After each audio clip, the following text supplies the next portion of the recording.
বন্ধুরা, জিভে জল চ্যানেলে তোমাদেরকে ওয়েলকাম। চলে এসেছি জামাই ষষ্ঠীর ভোজ নিয়ে।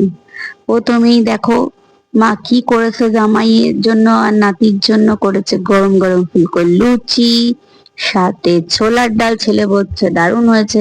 আর আমি তো মুখ ফুলিয়ে খাচ্ছিলাম, মুখ ভর্তি লুচি, সেটারই একটা ভিডিও হয়েছে।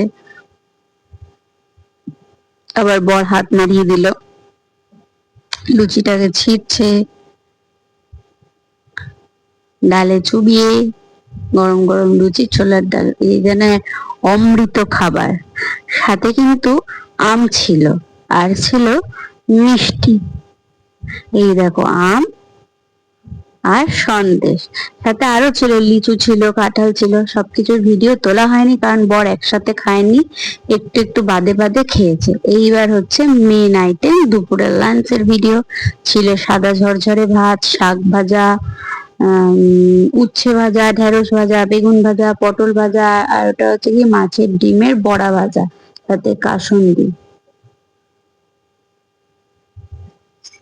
তার সাথে কি ছিল বলতো? তার সাথে ছিল এই যে মাছের মাথা দিয়ে মুগের ডাল, চিকেন, ইলিশ দিয়ে, সর্ষে দিয়ে। এটা চিকেন, এটা ইলিশ, আর এটা হচ্ছে কাতলা মাছের কালিয়া, আর সাথে চাটনি। খাওয়াটা কিন্তু বেশ দুপুরের ভালোই হয়েছিল, জমে গেছিল। সাথে কিন্তু ছিল ইলিশের তেল, আর ছিল দই, ছিল মিষ্টি, ছিল পাঁপড় ছিল। সেইগুলো বর পরে খেয়েছে বলে তোলা হয়নি। তো চলো টাটা।